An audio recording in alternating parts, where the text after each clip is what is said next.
Hallelujah. Hallelujah. सबसे पहले तो पाम संडे की आप सबको बधाइयाँ।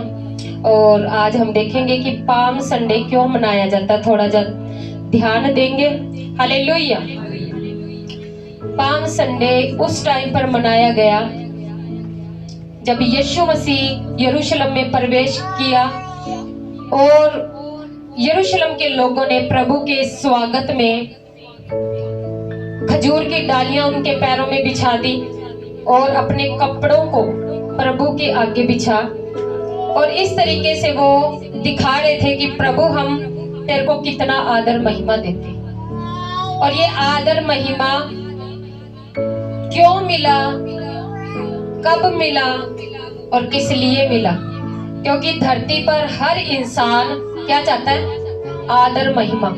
कोई नहीं चाहता कि मेरी बेइज्जती हो, कोई नहीं चाहता कि कोई मुझे पसंद ना करे, पर हर कोई इंसान जो धरती का वो चाहता है कि मेरी क्या हो? आदर हो, महिमा हो।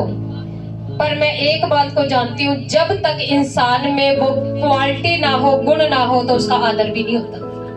चाहे बेशक इंसान अपने आदर के लिए, अपनी झूठी बड़ाई के लिए जितना मर्जी चापलूसी करे, किसी को खुश करने के लिए कुछ मर्जी करे, जब तक वो क्वालिटी परमेश्वर प्रकट ना करे कि उसका आदर हो, तो अच्छा आदर, एक सही तरीके से जो आदर परमेश्वर इंसान अपनी लाइफ में चाहता वो मिल नहीं सकता। चाहे वो कितनी भी लोगों की, मैं कहती हूँ, सिफारिश करके अपनी आदर करवाना चाहे या अब कुछ भी वो करे, हर प्रयास करे, हर अपना जोर लगा ले, पर जो आदर जब तक परमेश्वर ना करवाए तो वो आदर मिल नहीं सकता। हालेलुया।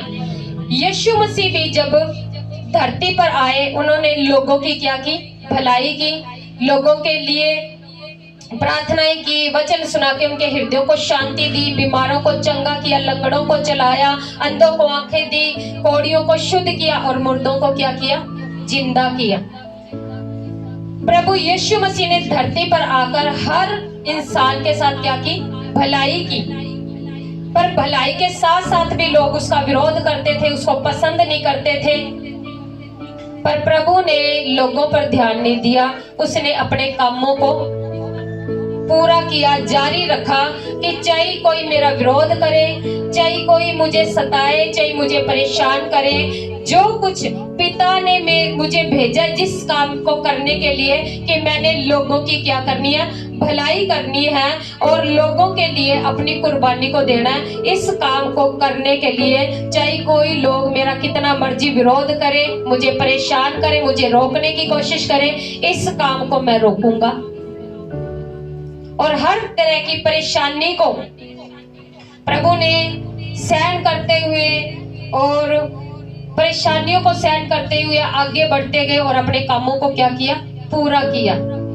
और जो पाम संडे के दिन जो यरूशलेम के लोगों ने उनका स्वागत किया, उस टाइम पर भी एक बड़ा जबरदस्त चमत्कार उन लोगों के बीच में हुआ कि वो लोग जो उसका, प्रभु यीशु मसीह का विरोध कर रहे थे, उसको सताते थे, परेशान करते थे, गालियां निकालते थे, वो लोग भी मजबूर हो गए यीशु मसीह का स्वागत करने के लिए। कई बार जब हमें कोई परेशान करता है, अगर हम उस व्यक्ति के साथ, उस इंसान के साथ भलाई करना नहीं छोड़ते, तो व्यक्ति भी मजबूर हो जाएगा कि मैं जितनी मर्जी बार इस इंसान के विरोध में काम करूं, इसको सताऊं, परेशान करूं, पर हर बार ये इंसान मेरी भलाई करता है, तो वो इंसान भी मजबूर हो जाएगा महिमा करने के लिए।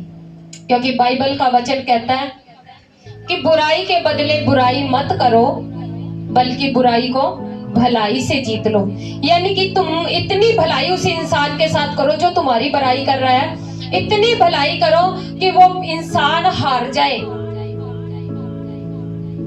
वो इंसान हार जाए जो बुराई करने वाला है, और भलाई करने वाला जीत जाए। क्योंकि धरती पर बुराई का रिजल्ट बुराई होएगा, पर भलाई करने वाला अगर थकता नहीं तो भलाई की जीत होती है। झूठ बोलने वाला कितना मर्जी झूठ बोले, पर जीत सच्चाई की होती है।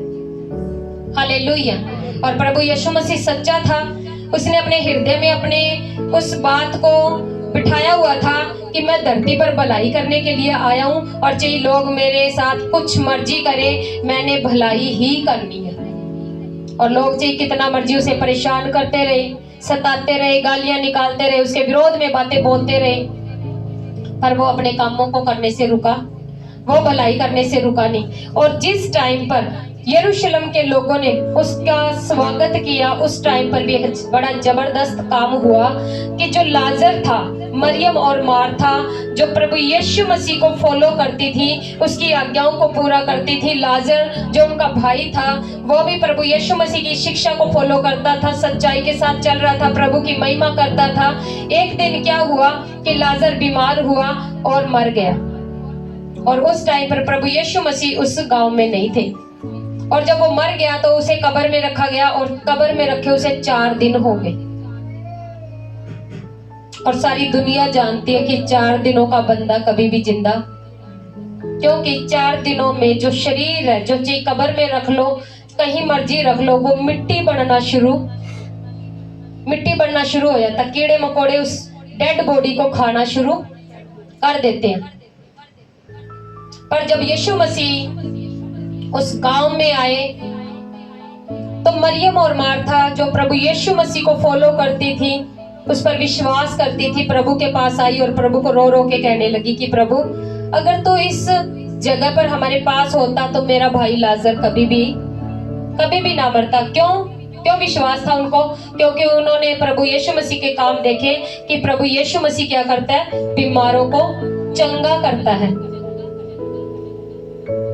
और मरियम और मार्था को इस चीज का विश्वास था, अगर प्रभु यीशु मसीह हमारे गांव में हमारे पास होता और मेरा भाई जब लाजर बीमार हुआ, अगर प्रभु हमारे पास होता तो ये मेरे भाई लाजर को चंगा कर देता और मेरा भाई कभी भी ना मरता।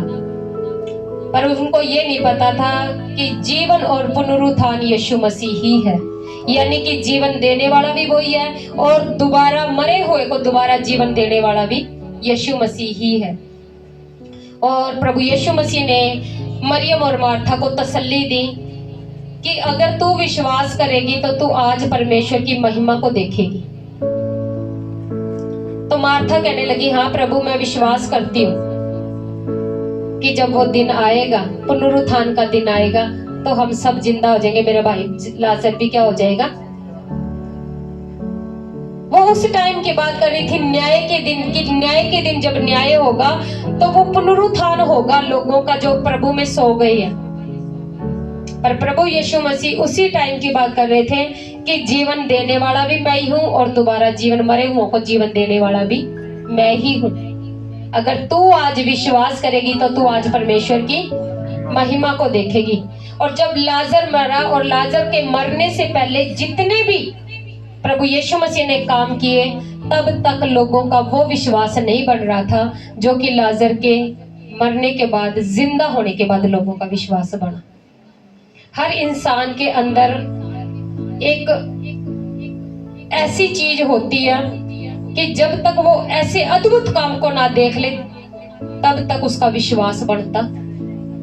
अगर एक बीमार है और प्रभु के पास आएगा तो जब तक वो बीमारी से छूट ना जाए उसका विश्वास नहीं बढ़ेगा, चाहे जितना मर्जी उसके सामने प्रभु के गुण गा लो, उसे विश्वास नहीं होएगा।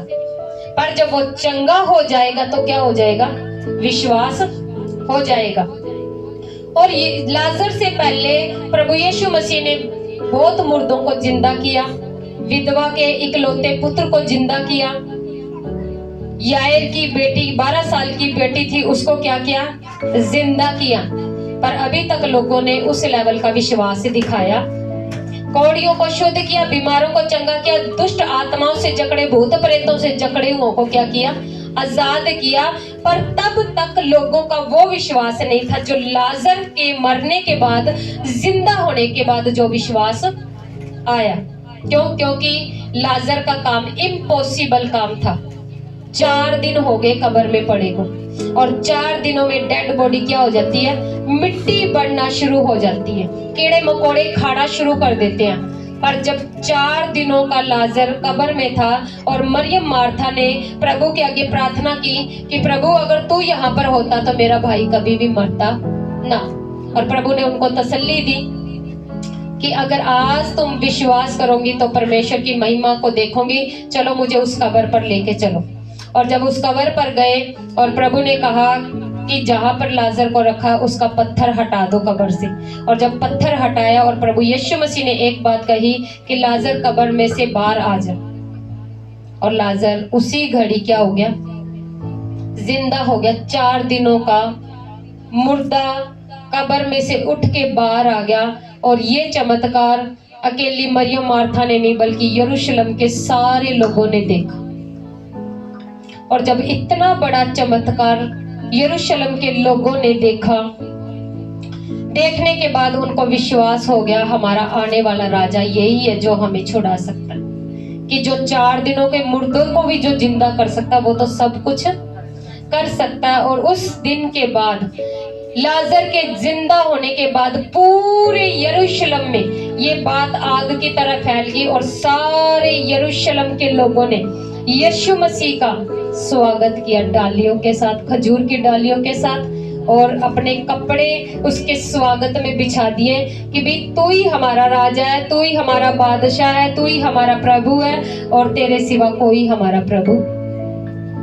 और आज वही प्रभु हमारा है और हम सब उसके गवाह हैं कि उसने कैसे कैसे अद्भुत काम हमारी लाइफ में किए। आज यहाँ पर कोई भी ऐसा नहीं होगा कि जो जिसने प्रभु के काम नहीं देखे और ऐसे व्यर्थ में बैठा। हमने उसके अद्भुत कामों को देखा और आज हमने भी उसे अपना राजा मान लिया। आज हमें कैसा स्वागत करना चाहिए फिर उसका। हालेलुया, हालेलुया, क्योंकि वो हमारा राजा है। उसने हमारी जिंदगियों में ऐसे ही नहीं मोहर लगा दी, उसने पहले हमारे विश्वास को मजबूत किया, हमारी लाइफ में कार्य कर करके, हालेलुया, हमारे विश्वास को बढ़ाया।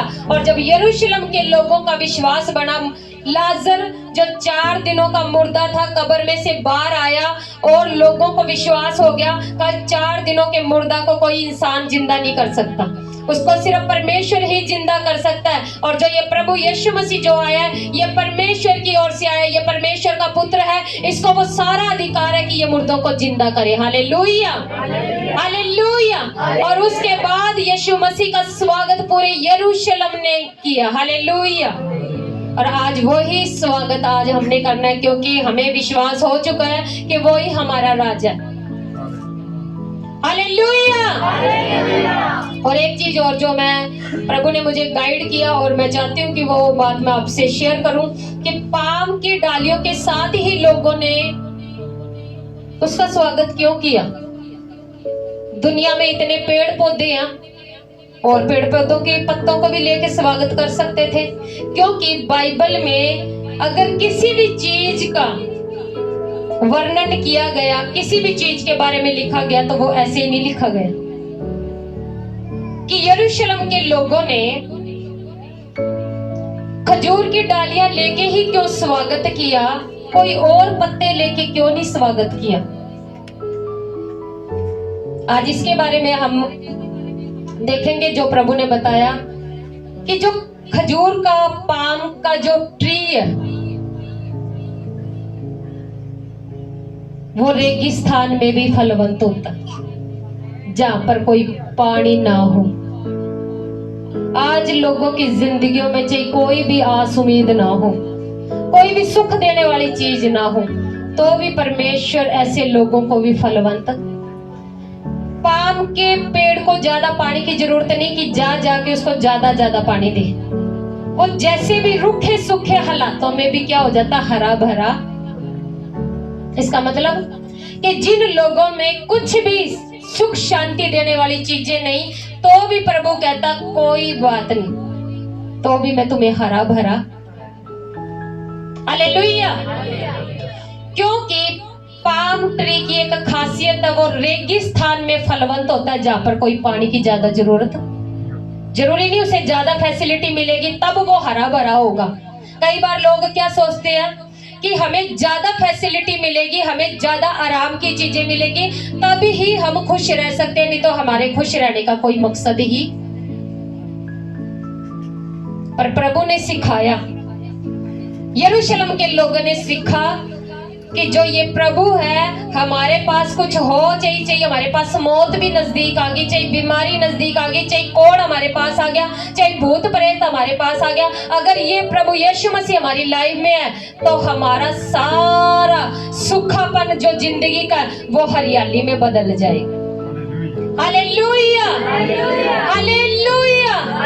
इसलिए लोगों ने खजूर की डालियों को लेके स्वागत किया और इस साइन को दिखाया कि प्रभु जैसे ये खजूर का पेड़ सुनसान रेगिस्तान में लगा था, हम भी रेगिस्तान में ही रहने वाले थे, हमें कोई आस उम्मीद, पर जब तू हमारी जिंदगियों में आया हम हरे भरे हो। क्यों? क्योंकि उनको आस उम्मीद, क्योंकि जिस टाइम पर यरूशलेम में लोगों को कोड़ हो जाता था तो उस टाइम के लोगों की ये मेंटेलिटी थी, ये सोच थी कि कोड़ियों को पूरे गांव से बाहर निकाल देते थे। अगर उनका कोड़ शुद्ध हो गया तो वो गांव में एंट्री कर सकते हैं, अगर उनका कोड़ शुद्ध नहीं होया, उनके पास कोई जाता नहीं था, तो वो कोड़ में ही मर जाते थे। पर कोड़ी लोगों को हरा भरा करने के लिए कौन आया? यीशु मसीह आया। क्योंकि जब वो कोड़ियों के पास जाता था, कोड़ियों को छूता था, यीशु मसीह को कोड़ नहीं होता था, बल्कि कोड़ी का कोड़ शुद्ध, कोड़ी का कोड़ शुद्ध हो जाता था। इसलिए उन कोड़ियों ने उनका स्वागत किया, क्योंकि उनको कोई आस उम्मीद नहीं थी, कोई उनके पास आने वाला नहीं था। पाम का पेड़ जो कि रेगिस्तान में लगता है, कोई वहां पर उसको पानी देने के लिए नहीं जाता। ये उसकी खासियत है कि उसे ज्यादा पानी ना मिले, उसे ज्यादा फैसिलिटी ना मिले, तो भी वो हरा भरा ही रहेगा। और प्रभु ऐसा ही अपने लोगों को सिखाता है कि अगर संसार की फैसिलिटी तुम्हें ना मिले, कोई बात नहीं, डोंट वरी, मैं तुम्हें क्या दूंगा? आनंद दूंगा। जो स्वर्ग का आनंद है वो मैं तुम्हारी जिंदगी में दूंगा, और वो आनंद तुम्हें क्या रखेगा? हरा भरा रखेगा। वो तुम्हें मुरझाने नहीं देगा। क्योंकि आज अगर इंसान को थोड़ी सी कोई सी चीज की जो इच्छा होती है, लालसा होती है, अगर उसे ना मिले वो मायूस हो जाता है, निराश हो जाता, मुझे ये नहीं मिला। और जो जिंदगी है, उस जिंदगी में चिंता को ले लेके, चिंता कर करके वो अपनी जिंदगी को घटा लेता है। आज बहुत सारे लोग चिंता कर करके अपनी जिंदगी को, जो 100 साल की जिंदगी है, उसको 50 करके चिंताओं में और दुनिया से चले जाते हैं। पर परमेश्वर कहता, मैंने तुम्हें चिंता देने के लिए धरती पर नहीं भेजा, बल्कि मैंने अपनी महिमा के लिए तुम्हें भेजा। जब तुम मेरी महिमा करोगे, स्वर्ग के परमेश्वर की धरती पर महिमा करोगे, तो स्वर्ग का परमेश्वर तुम्हें धरती पर भी हरा भरा रखेगा। Hallelujah, hallelujah. और एक मैसेज इस पेड़ के द्वारा, क्योंकि जब ये बातें मेरे दिमाग में चल रही थी, मैं इतनी आनंदित थी, खुश थी कि प्रभु कैसे कैसे सृष्टि की चीजों के द्वारा भी हमें गाइड करता कि हमें कैसा जीवन जीना चाहिए। जो एक खजूर का पेड़ है, जो पाम ट्री है, जो घरों में अक्सर लगा रहता है, पाम ट्री, इसकी एक खासियत और ये है कि ये रेगिस्तान में लगता है, जहां पर इसे ज्यादा फैसिलिटी नहीं मिलती, पर ये हरा भरा रहता। पर एक और इसकी खासियत है कि जब ये बढ़ता है इतनी मुश्किलों से, कोई खाद देने नहीं जाता, कोई पानी नहीं देने जाता, और जब ये बढ़ता है इतनी समस्याओं में, तो ये स्ट्रेट बढ़ता ही जाता है, इसे रोकने वाला कोई है ही नहीं, कोई टेढ़ा मेढ़ा नहीं होता।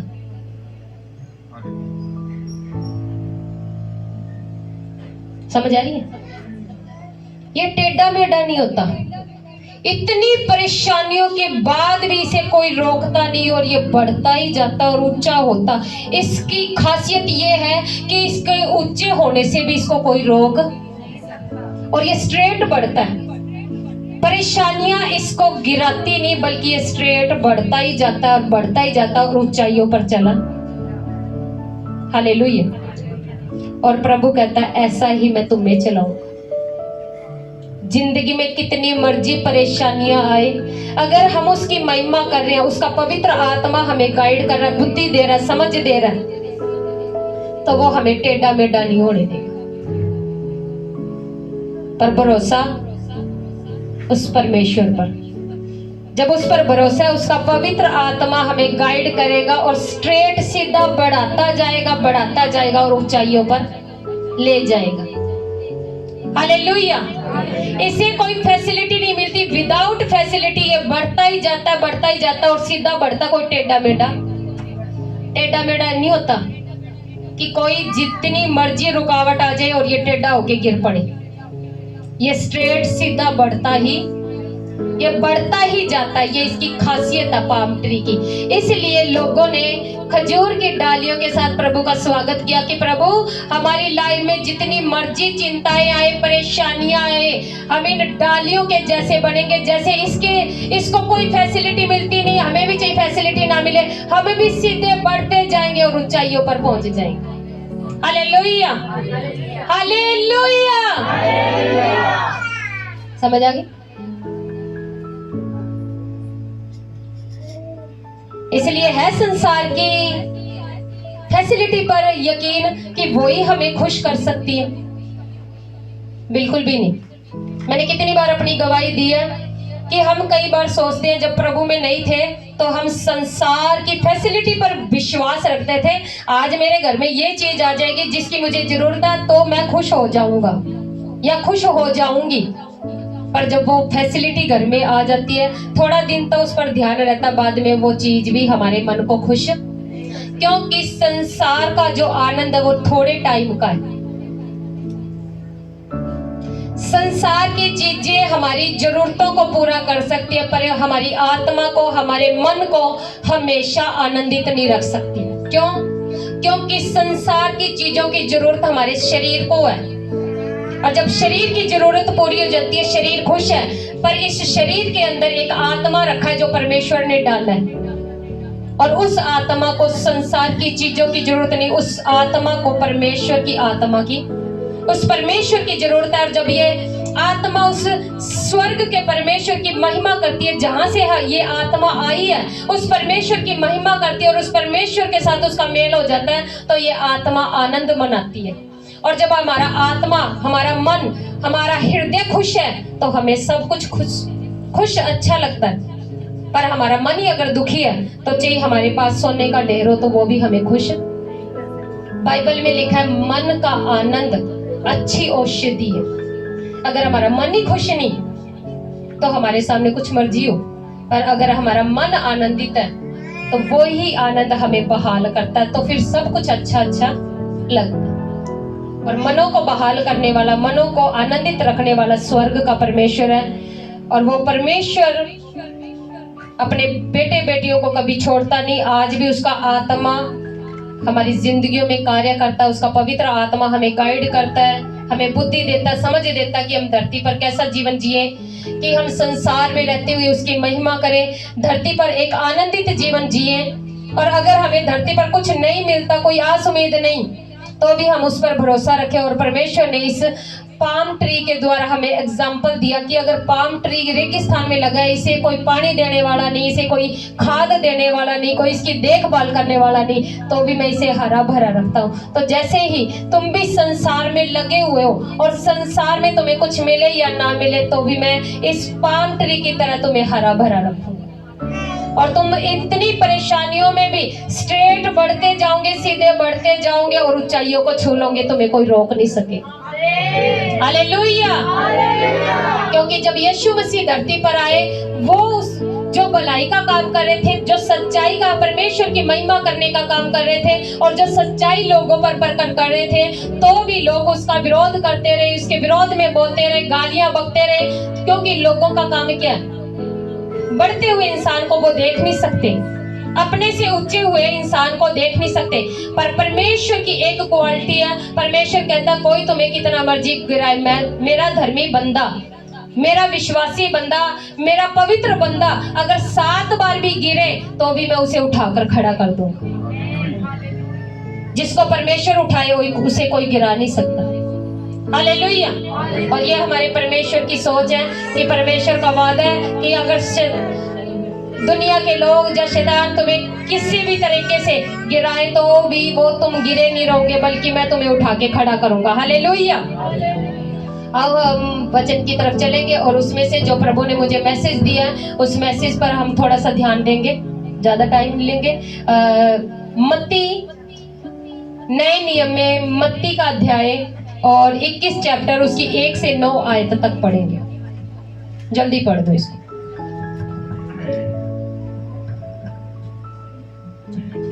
जब वे यरूशलेम के निकट पहुंचे और जैतून पहाड़ पर बैतफगे के पास आए, तो यीशु ने 2 चेलों को यह कहकर भेजा, सामने के गांव में जाओ, वहां पहुंचते ही एक गदही बंधी हुई और उसके साथ बच्चा तुम्हें मिलेगा, उन्हें खोलकर मेरे पास ले आओ।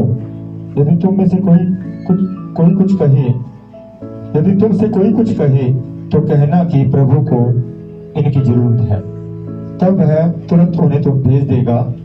यह इसलिए हुआ कि जो वचन भविष्यवक्ताओं के द्वारा कहा गया था वह पूरा हो।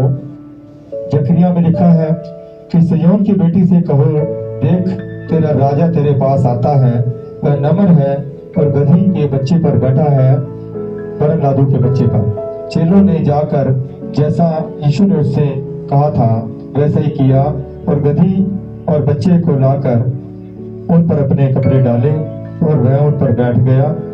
तब बहुत से लोगों ने अपने कपड़े मार्ग में बिछाए और दूसरे लोगों ने पेड़ों से डालियां काटकर रास्ते में बिछाई। जो भीड़ आगे आगे जाती और पीछे पीछे चली आती थी, पुकार पुकार कर कहती थी, दाऊद के संतान की होशाना, धन्य है वह जो प्रभु के नाम से आता है, आकाश में होशाना। जब उसने यरूशलेम में प्रवेश किया तो सारे नगर में हलचल मच गई और लोग कहने लगे, वह कौन है? लोगों ने कहा, यह गलील के नासरत का भविष्यवक्ता यीशु। Hallelujah, hallelujah, hallelujah.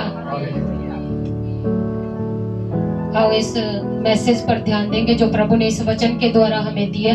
हालेलुया, कि प्रभु यीशु मसीह ने अपने चेलों को भेजा और भेजकर उनको कहा कि सामने के गांव में जाओ और एक गदही बंधी हुई है और उसके साथ बच्चा तुम्हें मिलेगा, उन्हें खोलकर मेरे पास ले आओ। हालेलुया। बाइबल में जो भी बातें लिखी है वो सीधी बातें नहीं, उनके पीछे परमेश्वर का कुछ मकसद है समझाने का। क्योंकि ये जो बाइबल है अगर हम सीधे पढ़ते जाएंगे तो हमें कुछ समझ नहीं आएगी, पर जब परमेश्वर का आत्मा इन वचनों के अर्थ को, इनके मीनिंग को समझाएगा, फिर हमें समझ आएगा कि प्रभु यीशु मसीह जो साइन दे रहे थे, क्या साइन दे रहे थे? एक गदही बंधी है और उसका बच्चा भी बंदा, उनको खोल कर ले आओ। मतलब गदही, मतलब कि गदही को कोई बुद्धि, गधे को कोई बुद्धि होती है? चालाक नहीं होता, मूर्ख, तभी तो उसका नाम क्या है? गधा। जिस बंदे को अगर बुद्धि ना हो तो घर के क्या बोलने लग जाते हैं? जिसको बुद्धि ना हो उसको क्या बोलते हैं? गधा, जा मूर्ख। और प्रभु यीशु मसीह ने किसको अपने पास बुलाया? बंधी हुई गधी को और उसके बच्चे को। बंधी हुई, गधा भी क्या है? बंधा हुआ है, मतलब वो जकड़ा हुआ, मूर्ख तो है ही बेचारा, बंदा। कंपेयर किया गधे को इंसान के साथ, जैसे एक गधा बंधा ही रहता है। एक तो गधा है, उसको बुद्धि नहीं, एक उसको बांध के रखा हुआ है।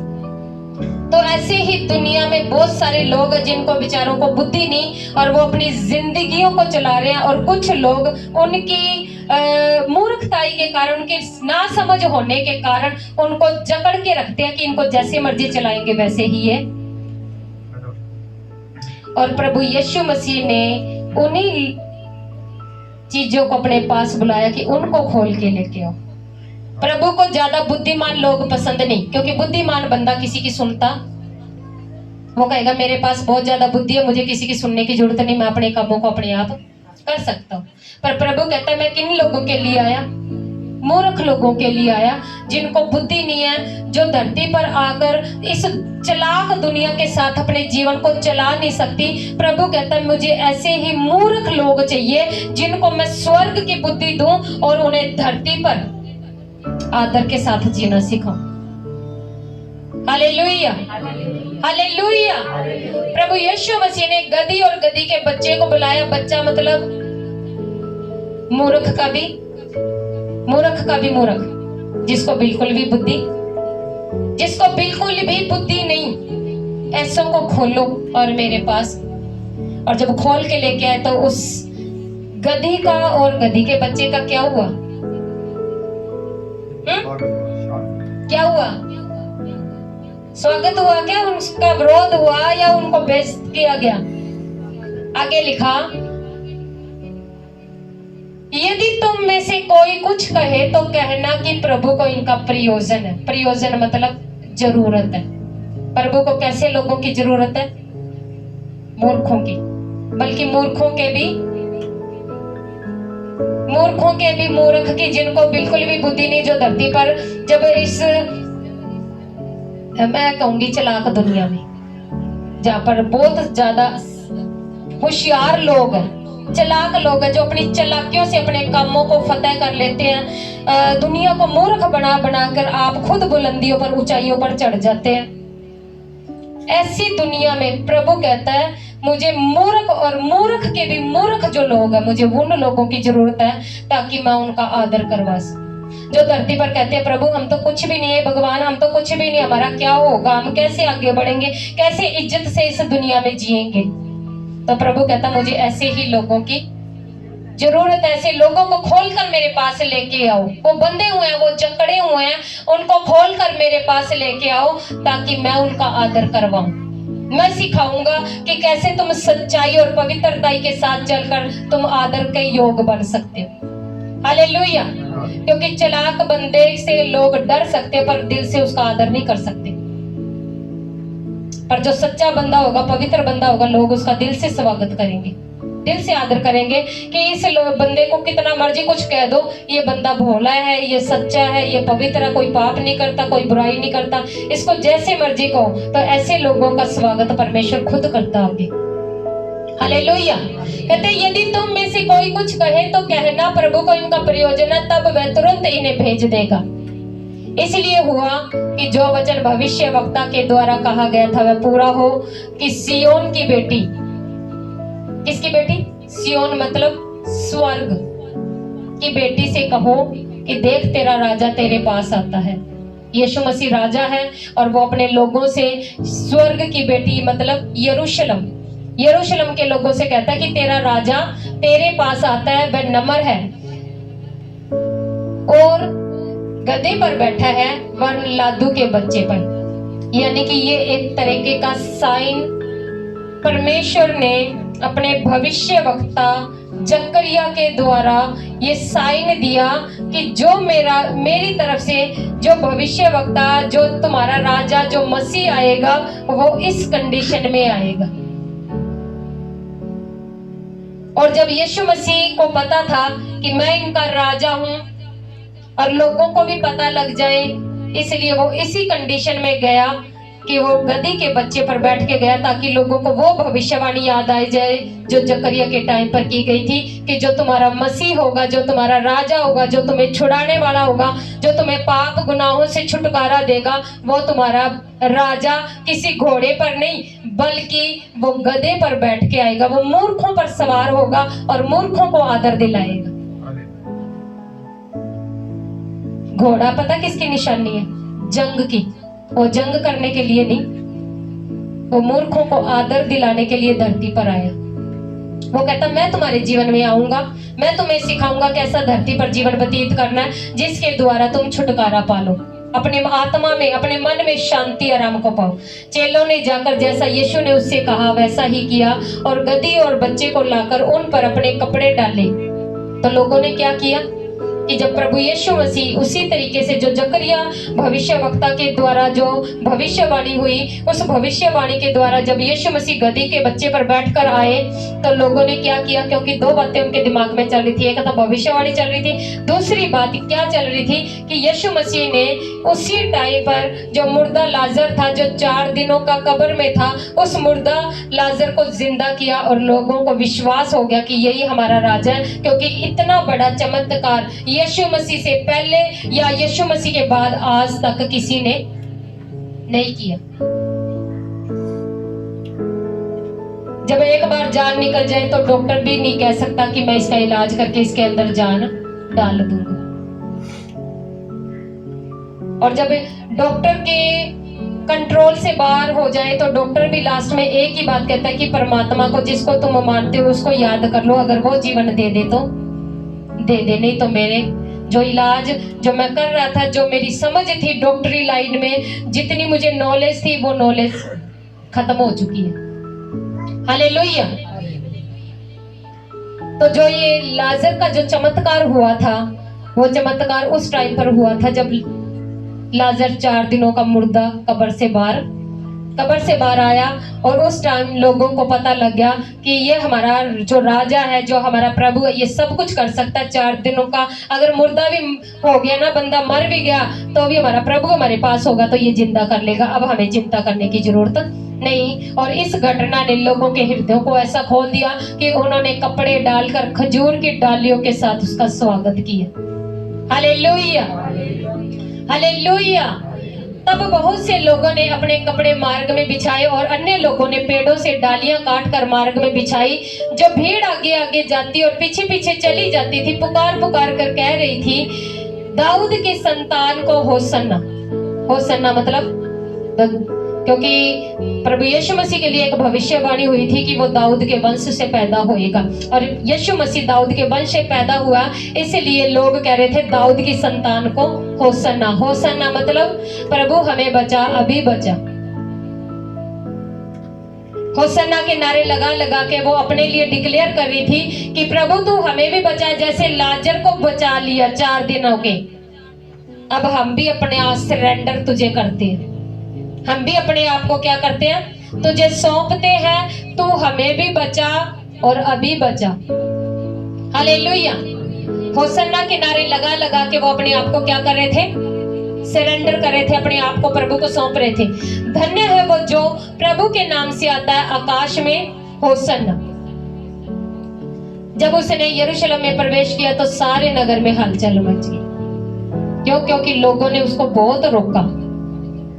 जब भी वो कोई चमत्कार करता, जब भी वो लोगों को चंगा करता, तभी लोग चले जाते कि प्रभु तू ये काम क्यों करता है, किसके अधिकार से करता है, किसने तुझे अधिकार दिया कि तू बीमारों को चंगा करे, किसने तुझे अधिकार दिया कि तू दुष्ट आत्माओं को निकाले। पर प्रभु ने लोगों की नहीं सुनी। वो जकड़ों को आजाद करता रहा, भूत प्रेतों के सतायुओं को आजाद करता रहा, बीमारों को चंगा करता रहा, मुर्दों को जिंदा करता रहा, लंगड़ों को चलाता रहा। और जब उसने देखा कि मुर्दे को लाजर जो 4 दिनों का कब्र में था और जिंदा हो गया, और जब वो जिंदा हो गया और लोगों ने लाजर को भी देखा, यीशु मसीह को भी देखा, और जब यीशु मसीह यरूशलेम में आए तो यरूशलेम के लोगों ने होसन्ना होसन्ना के नारे लगा के जब अपने आप को सरेंडर किया, तो लोगों में क्या मच गई, हलचल। ये लगता बस अब यही ऊंचा होएगा। सब क्या हो गए, फेल। क्योंकि उस टाइम पर भी भक्ति करने वाले बहुत थे, पर किसी की भक्ति में क्या घटी थी, किसी की भक्ति में क्या, पर जो प्रभु यीशु मसीह था वो सबकी भलाई चाहता था। उसके सताने वालों के साथ भी उसने क्या की, भलाई की। जब लोग उसे बुरा भला कहते तो भी वो उनको आशीषें देता, क्योंकि प्रभु का वचन कहता है अपने सताने वालों के लिए क्या करो, प्रार्थना करो। जो आज तुम्हें लोग सताएं, परेशान करें, उनके लिए प्रार्थना करो कि हे परमेश्वर इन पर दया कर। इनको नहीं पता ये लोगों को क्यों सताते हैं, इनको समझ नहीं, इन पर क्या कर, दया कर। और प्रभु यीशु मसीह का स्वभाव यही था कि जब लोग उसे सताते तो भी वो उनके लिए बुरा भला नहीं कहता था। बाइबल में लिखा है वो गाली के बदले गाली नहीं देता था और दुख उठाकर किसी को दुख नहीं देता था। और यही हमारे प्रभु यीशु मसीह का स्वभाव है, और यही स्वभाव प्रभु चाहता है कि उसके बेटे बेटियों में, उसके लोगों में हो। क्योंकि यहाँ पर लिखा है कि देख तेरा राजा तेरे पास आता, वह नम्र है। जो लोग नम्र होते हैं प्रभु उन पर आकर बैठ जाता, क्योंकि गधे का स्वभाव क्या होता है, नम्र। जिसको बुद्धि नहीं होती ना, जिसको कोई समझ नहीं होती, तो वो स्वभाव में क्या हो जाता है, क्योंकि आत्मा उसे बार बार कहती है तो कुछ है ही नहीं, और जब कुछ है नहीं तो उसका स्वभाव क्या हो जाता है। जब तक इंसान के मन में ये बात चलती रहेगी कि मैं कुछ हूं, प्रभु उसके जीवन में कैसे कार्य करे, क्योंकि प्रभु को पता है कि प्रभु के सिवा कोई दूसरा है नहीं। मैं कहने वाला, मैं सिर्फ परमेश्वर का नाम है। यीशु परमेश्वर ने मूसा के टाइम पर कहा कि मैं जो हूं सो हूं। ये परमेश्वर का नाम है मैं। और जब लोग अपने आप को मैं करके शो करना शुरू कर देते हैं कि मेरे जैसा कोई नहीं, मैं जो हूं सो हूं, मेरे जैसा कोई नहीं, तो वो परमेश्वर को पसंद नहीं आता। परमेश्वर को कौन पसंद है? नमन। जो लोग ये कहे कि प्रभु मैं कुछ भी नहीं। जब तक हमारे मुंह से ये निकलता रहेगा प्रभु मैं कुछ भी नहीं, जो कुछ है तू ही है, और तू ही मुझे संभाल, बुद्धि दे, समझ दे, और इस संसार में मुझे ऐसी बुद्धि दे कि जो कुछ मेरे पास है उसके द्वारा मैं तेरी महिमा करूं और तेरे नाम में सदा आनंदित रहूं, खुश रहूं। तो वो हर चीज को प्रोवाइड करने के लिए, हर चीज का इंतजाम करने के लिए सामर्थी है। जो यरूशलेम के लोग थे, जो जकड़े हुए थे भूत प्रेतों के बीमारियों में, क्योंकि 38 साल का अधरंगी था, अधरंगी को प्रभु ने चंगा किया, कोढ़ी थे, कोढ़ियों को प्रभु ने शुद्ध किया, हर उस जकड़न से प्रभु यीशु मसीह ने उनको आजाद किया। पर क्यों प्रभु उनके पास गया? क्योंकि प्रभु देखता नम्र, गधे की बुद्धि वाली सोच को देखता, जिसको कोई समझ नहीं। प्रभु कहता अगर तेरे जीवन में कोई नहीं तुझे संभालने वाला तो मुझे पुकार, मैं तुझे संभालूंगा। आज हम जितने भी बैठे हैं, हमें पता है जब हम दुखों में थे, परेशानियों में थे, हमारे प्रभु को जब हमने पुकारा, हमें किसी ने प्रभु के बारे में बताया और प्रभु को हमने पुकारा, तो प्रभु ने हमें संभाला और आज तक संभाल के रखा हुआ है। दुनिया की कितनी बड़ी समस्या आ जाए, चिंता आ जाए, परेशानी आए, पर वो परमेश्वर अपने बच्चों को कभी नहीं छोड़ता। मुर्दा लाजर 4 दिन तक कब्र में पड़ा, प्रभु ने उसको नहीं छोड़ा, उसको भी कब्र से बाहर निकालने की वो ताकत, क्योंकि बाइबल का वचन कहता है जीवन और पुनरुत्थान वही है, जीवन देने वाला भी वही है और मरने के बाद जीवन देने वाला भी वही है। हालेलुया। इसलिए इतना बड़ा चमत्कार हुआ उन लोगों के बीच में, तो उन लोगों को एक ऐसी आस उम्मीद नजर आई कि इस प्रभु जैसा तो कोई दूसरा प्रभु। और उस दिन यरूशलेम के लोगों ने पाम की डालियों के साथ, अपने कपड़ों के साथ उस परमेश्वर का स्वागत किया और अपने आप को क्या किया? सरेंडर मतलब अपने आप को सौंप दिया कि प्रभु, होसन्ना का मतलब कि प्रभु हमें बचा और अभी, होसन्ना का मतलब हमें बचा और अभी बचा। और ये वर्डिंग कब उनके मुंह से निकली? जब उन्होंने देखा कि लाजर जो 4 दिनों का मुर्दा है, जब वो जिंदा हो गया, तो लोगों के मुंह से ये वर्ड रुका नहीं। जब हम भी प्रभु का कुछ ऐसा चमत्कार देख लेना, फिर धन्यवाद नहीं रुकता। फिर क्यों प्रभु, बस तेरा धन्यवाद। क्यों? क्योंकि जो काम कोई नहीं कर सकता वो काम तूने। और जब ये होसन्ना के नारे ऐसे ही नहीं निकले, कब निकले? जब विधवा का बेटा मरा और जिंदा हो गया, तब नहीं निकला। याएर की 12 साल की बेटी मरी, जिंदा हुई, तब नहीं निकला। पर ये कब निकला? जब लाजर मुर्दा था और 4 दिन तक कब्र में पड़ा, जिसकी कोई आस उम्मीद नहीं। और जो मरियम और मार्था जो कह रही थी प्रभु अब तो उसकी लाश भी सड़ने लग गई होगी। पर प्रभु कहता अगर तू उसकी आज विश्वास करेगी तो तू उसकी महिमा को देखेगी। और जब प्रभु ने वो अद्भुत काम किया, 4 दिनों के मुर्दा लाजर को जिंदा किया और कब्र में से बाहर निकाला, तो लोगों के मुंह से अपने आप ऑटोमेटिकली क्या निकलने लगा? Hosanna, Hosanna.